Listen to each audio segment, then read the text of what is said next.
ஜேர்பாவில் நேற்று சூரியன் மறைகிற காட்சி பார்த்தான். இப்போ சூரியன் உதயமாகிற காட்சி மிக அழகாக இருக்குது. நாங்கள் இருக்கிறத ஒரு சிட்டியில் எங்களுக்கு முன்னுக்கு ஒரு மார்க்கெட் வந்து நடந்துருக்குன்னு சொன்னான். அந்த மார்க்கெட் வந்து மூடி போட்டு போயிருக்கணும். மார்க்கெட் நடத்தின எல்லாருமே தங்களோட பொருள்களை வச்சு மூடிட்டு போயிருக்கணும். இப்போ திரும்ப வந்து அந்த மார்க்கெட்டை ஒன்றாக்கில் திறக்கணும். சரியான நேரம் 7 மணி ஆக போகுது.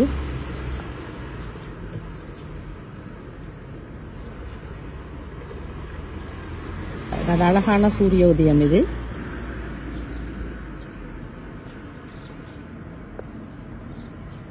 பறவைகளோட சத்தம், அதோட வாகனங்களோட சத்தம், வல்லன்வத்தில் அமைக்கப்பட்ட கட்டடங்கள், நல்ல மனிதர்களும் இங்கே இருக்கணும். யாரும் தொந்தரவு பண்ணுறதில்ல. வெளிநாட்டிலேருந்து வந்திருக்கிறோமேனு பார்க்கல. நான் பொட்டு வச்சோன்னு தெரிகிறேன். பொட்டு வச்சுக்கணுமே, வெண்ணெய் ஆறு எங்கேருந்து வந்திருக்கணும், எந்த இதுவும் இல்லை. ஏன்னா இங்கே டூரிஸ்ட் வந்து அதிகமாக வார ஆக்கள் போல இருக்குது. அதால் பழக்கமாக இருக்குமென்னு நினைக்கிறேன். ஆனால் பிரான்ஸ் நாட்டில் அல்ஜீரியன், மரோக்கன், துனிசியன் இருக்கணுமாங்க. ஒரு வித்தியாசமான நக்கல் குணங்கள், ஆக்களை பார்த்தா கேலி கிண்டலாக பார்க்குறது அதன்றது இருக்குது இந்த பெண்களுக்கெல்லாம். ஆனால் இங்கே இருக்கிற பெண்கள் அப்படி இல்லை. ஒரு நல்ல பெண்களா யாரையும் எதையுமே பார்க்காம தங்கட வேலையை மட்டும் பார்த்து கொண்டு போகிறாக்கலாம். மற்ற நல்லா வரவேற்கணும், கதைக்கணும் என்று சொல்லி நல்ல மாதிரி செயல்படுகணும். நான் நிற்கிறது ஒரு தீவில் தான், துனிசியா நாட்டில் இல்லை. துனிசியா நாட்டுக்கு உரிய ஒரு தீவு. அந்த தீவுக்குன்ற பண்பாடு இருக்குது. துனிசியா நாட்டுக்கு போனால் சில நேரம் நீங்கள் சொன்ன மாதிரி கள்ளர்கள் அப்படியான பிரச்சனைகள் இருக்கக்கூடும். கட்டாயம் இல்லாமல் இருக்காது. ஏனென்று சொன்னால் அது ஒரு நாடு. இப்போ இது ஒரு சின்ன குட்டி தீவு தான். இங்கே நான் போலீஸ் ஸ்டேஷன் எல்லாம் பார்த்தேன் நான். ஆனால் ரோட்டால் போலீஸ் போனது மாதிரி நான் காணல. ஏன்னா மக்கள் அமைதியாக தான் செயல்பட்டு கொண்டிருக்கணும். நான் சொன்ன மாதிரி இங்கே ரவுண்ட் அபவுட் தான் இருக்குது. சிக்னல் லைட் இல்லை. இப்போ சிக்னல் லைட் இல்லைன்னு சொன்னால் மக்கள் அவ்வளவு பக்குவமாக ஓடுறபடியே தான் ரவுண்ட் அபவுட்டை மட்டும் வச்சிருக்கணும்.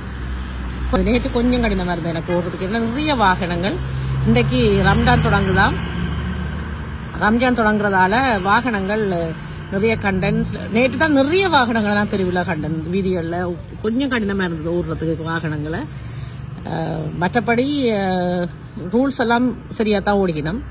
இப்போ ரோட் அகலம் இல்லைன்றதால இப்போ நடு ரோட்டில் ஓடிக்கொண்டு போக வேண்டிய ஒரு கட்டாயம் எல்லாருமே. முதல்ல எனக்கு புரியலேன்னு இல்லை, நடுவில் ஓடிக்கொண்டு போயிடும். இப்போதான் எனக்கு விளங்கிச்சு. சைட்டில் போகேக்க அது கொஞ்சம் கீழே சரிஞ்சு போகுது. அப்போ முன்னுக்கு வாகனங்கள் வராத பட்சத்தில் நடுவில் போகினோம். இல்லைன்னு சொன்னால் 1 வே ரோட்டுன்னு சொன்னால் அது 2 ரோட் இருக்குன்னு சொன்னால் அதில் நடுவில் போய்கொண்டிருக்கணும் பெரிய வாகனங்களை உள்ள ஆக்கள். அதிகமான பேர் சின்ன சின்ன குட்டி குட்டி மோட்டர் சைக்கிள்லாம் போகினோம். அதோட பெண்களும் மோட்டர் சைக்கிளில் போகிறத பார்க்கக்கூடியதாக இருக்குது. பிஸ்னஸ் இதில் கொஞ்சம் கவனமாக இருக்கணும். நாங்கள் கொஞ்சம் சிரிச்சிட்டோம்னு சொன்னால் நல்லா சம்பளம் வச்சு விட்டுருவாங்க.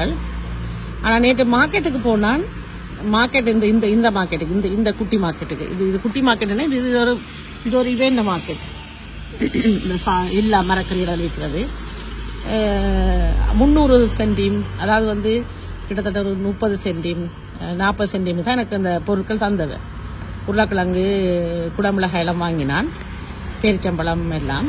அது அந்த நார்மல் விலைக்கு தான் தந்தவர். ஆனால் எனக்கு தெரியாது, குடமிளகாய் உருளைக்கிழங்கு தந்தவர் மலிவாக தான் தந்தவர். பேரிச்சம்பழம் தந்தவர் 1 கிலோ 10 டினார். 10 டினார் என்றா 1 கிலோ கிட்டத்தட்ட 3.5 யூரோ. அப்போ அது அந்த ஃப்ரெஷ்ஷாக வாங்கி கொண்டு வந்த நான். வெளிநாட்டுக்காரண்டா ஏமாத்துறதுக்கு பாக்கினோம். அது நோமல். அது என்ன சொல்ற அவங்க அதனாலே அவங்களோட உழைப்பு.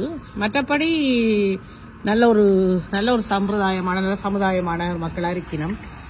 நானும் கதைக்க சூரியனும் எல்லாம் மேலே வந்துருக்கிறார்.